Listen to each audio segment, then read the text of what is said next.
என்னண்டா அப்ப நம்ம இந்த கிட்னி வருத்தம் இப்ப வர கூட்டிட்டு போகுதானே கிட்னி வருத்தம். அப்ப நேற்று எங்க படிப்பிச்ச சார் ஒரு ஆள் கால் பண்ணி இப்படி கிட்னி வருத்தத்தை ஏர்லியா கண்டுபிடிக்கிறதுக்கு என்னையும் டெஸ்ட்டுகள் சம்பந்தப்பட்ட விடயங்கள் தீக்கான்னு சொல்லி கேட்டாங்க. அப்ப அதுக்கு பிறகு நான் அதை பத்தி கொஞ்சம் எல்லாருக்கும் தெரியப்படுத்தணும். அதாவது கிட்னி பழுதானதுக்கு பிறகுதான் எல்லாரும் கண்டுபிடிப்பாரு. அதாவது முகம் வீங்கி கால் வீங்கினதுக்கு பிறகு டாக்டர்கிட்ட போய் செக் பண்ணா உங்களோட கிட்னி பழுதா போயிடுச்சுன்னு சொல்லி சொல்றேன். நாங்க போன மாசம் சந்திச்சிருப்போம்.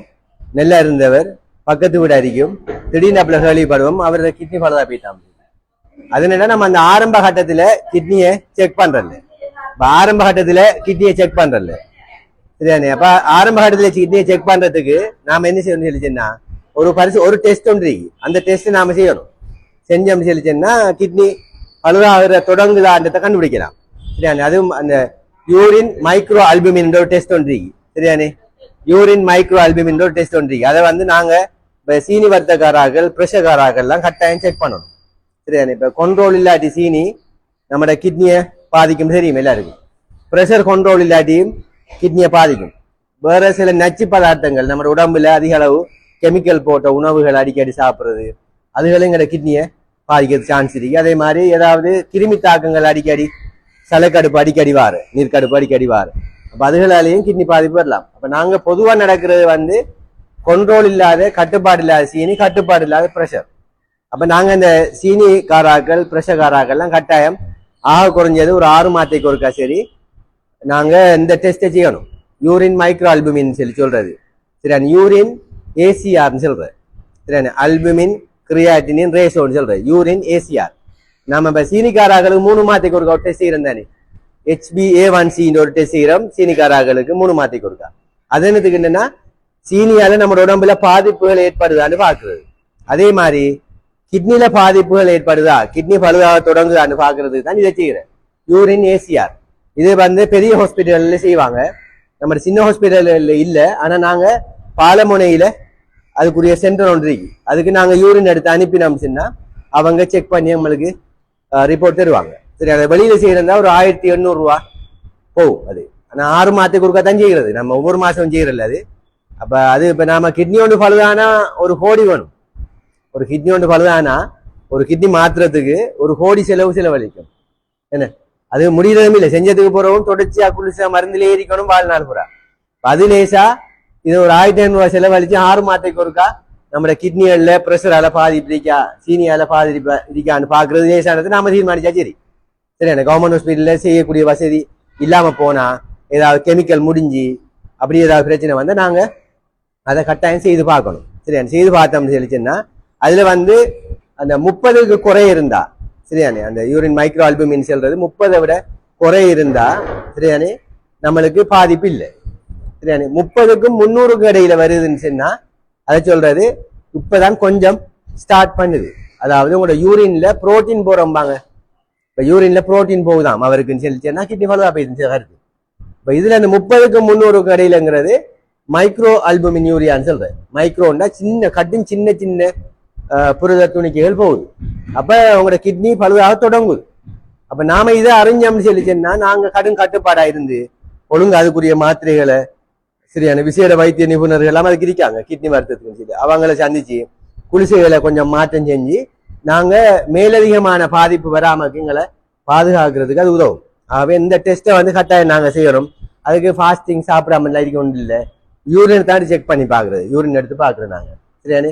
அதுல செக் பண்ணி பாக்குறது 300க்கு மேலன்னு சொல்லிச்சேன்னா அந்த டெஸ்ட்ல ரிப்போர்ட் 300க்கு மேல காட்டுதுன்னு சொல்லிச்சேன்னா நம்ம கிட்னி பெரிய அளவுல பாதிக்க தொடங்கிடுது சரியானே. அப்ப அந்த அளவு போகப்படா.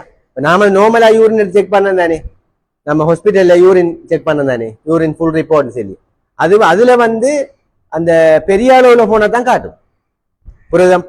புரதம் போறது அல்புமின் போறோம்பாங்க. அது பெரிய அளவுல போனா தான் அதுல காட்டும்.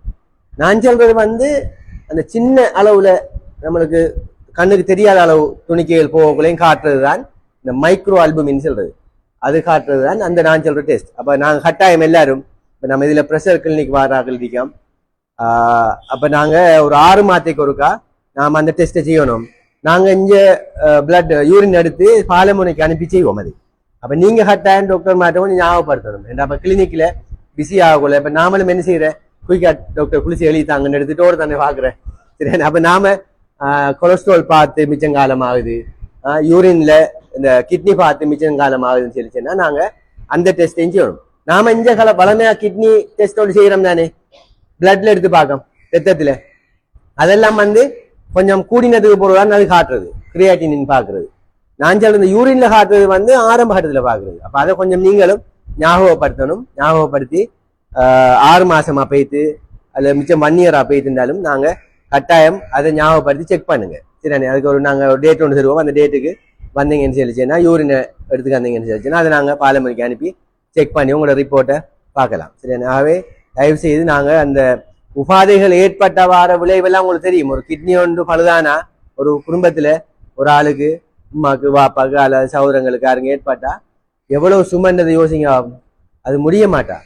என்ன, டயாலிசிஸ் பண்ற, ரத்தம் சுத்தம் செய்யற, 2 நாளைக்கு ஒருக்கா ஹாஸ்பிட்டல் தான், 3 நாளைக்கு ஒருக்கா ஹாஸ்பிட்டல் தான். போய் டயாலிசிஸ் பண்ணிட்டு வரணும். டயாலிசிஸ் பண்ணிட்டு வந்து கொஞ்சம் உடம்பு வீங்கும், திருப்பி தண்ணி எல்லாம் கால் வீங்கும், படுக்கையில தூங்கையில மூச்சு தாட்டம், தண்ணி கூட்டிட்டு திருப்பி போய் டயாலிசிஸ் பண்ணி தண்ணி எல்லாம் அவுட் பண்ற. என்ன, இப்ப கிட்னி செய்யற வேலையை மெஷினால செய்யற. நம்ம கிட்னி வந்து என்ன செய்யுது, செலத்தை அளவுக்கு வச்சுட்டு மேலே மட்டத்துல வெளியாகுது. அது கிட்னி வேலை செய்யாம விட்டா அந்த யூரின் வந்து வெளியாகிற குறைஞ்சிட்டு போகும். அதுக்கு தான் இந்த மெஷினால நாங்க அதை செய்யறது. அப்ப அதனால நீங்க அந்த கட்டத்துக்கு எல்லாம் போகாம இருக்கிறதுக்கு நம்ம வருமுன் காப்போம். என்ன, அப்ப நீங்க கட்டாயம் இந்த டெஸ்ட் செய்யணுமா, யூரின் ஏசிஆர்ன்னு சொல்லி சொல்றது, 6 மாதத்துக்கு ஒருக்கா செய்யறது. அதை நீங்க உங்களுக்கு டாக்டர் மாட்டி சொல்றது கஷ்டம்னா அந்த பாலமுனைக்கு அனுப்பி செக் பண்ற யூரின் டெஸ்ட் ஒன்று, ஆரம்ப கட்டத்துல சீனி அந்த நம்மளுக்கு கிட்னி பாதிப்பு இருக்காண்டு பாக்குற டெஸ்ட் ஒன்று செய்யணும்னு சொல்லி ஞாபகப்படுத்தினா அவங்க எழுதி அதுகளை செய்வாங்க. ஆகவே நீங்க கட்டாயம் இந்த டெஸ்ட்களை செய்யணுமா. பிரஷர் கிளினிக் வாரார்கள் கட்டாயம் கிட்னி பாக்குறது, கொலஸ்ட்ரால் பாக்குறது 6 மாதத்துக்கு ஒருக்கா, கண் செக் பண்ற வருஷத்துக்கு ஒருக்கா. அது நாங்க இங்க வெள்ளிக்கிழமைகள்ல செய்யறோம். அதுக்கும் நீங்க வருஷமா போயிட்டுன்னு சொல்லிச்சேன்னா கண்ணில் பிரஷரால ரத்த நரம்புகள் வந்து வெடிச்சு உள்ளுக்கு ரத்த கசிவுகள் வர. அப்ப நீங்க பார்க்கக்குள்ள என்னத்தையும் பார்க்கக்குள்ள ஒரு மங்கள் மாறி அப்படிதான் தெரியும். சில ஆளுக்கு கண்ணுக்குள்ள நோவும் குத்தும். அப்ப இப்படி அந்த ஆரம்ப கட்டத்துல கண்டுபிடிக்கணும். இதுகளை கண்டுபிடிச்சு அதுக்குரிய சிகிச்சைகளை செய்யலாம். அப்ப அதையும் நீங்க வருஷத்துக்கு ஒருக்கா கண் செக் பண்றது, இதுகளையும் நீங்க பார்த்துக்கொள்ளணும். அடுத்தது எக்கோ பண்ணி பாக்குற, பிரஷரால ஹார்ட் வந்து வீங்கிருக்கான்னு பாக்குற. பிரஷர் கட்டுப்பாடு இல்லாத ஆகல இருதயம் வீங்கும் பிரஷருக்கு. அப்ப ஹார்ட் ஃபெயிலியர்னு சொல்ற, ஹார்ட் வீங்குற அவங்களுக்கு தான் இந்த கால் வீங்குற, இரவைக்கு தூங்கையில எலும்பி இருக்கிற மூச்சு தட்டுன்னு சொல்ற. தூங்க மல்லாக்க படுத்தா மூச்சு தட்டும், எலும்பி இருந்தா லேசா இருக்கும். அது ஹார்ட் ஃபெயிலியர்னு சொல்ற. சில இழப்புன்னு சொல்லி ஆவி பிடிக்க வாரு, அது அந்த இழப்பு இல்லை, அது மூச்சு இழப்பு தானே, அது சுவாசப்பை. இது வந்து ஹார்ட் வீக்கான வார இழப்பு, நடந்த இழைக்கும், பாத்ரூம் போய் வந்தா மூச்சு தட்டும், ஒரு கொஞ்ச நேரம் இருந்தா சரியாயிடும். அது வந்து ஹார்ட் வீங்குற, ப்ரெஷர் கூடி இருதயம் வந்து வீங்குறது, அது கட்டுப்பாடு இல்லாட்டி.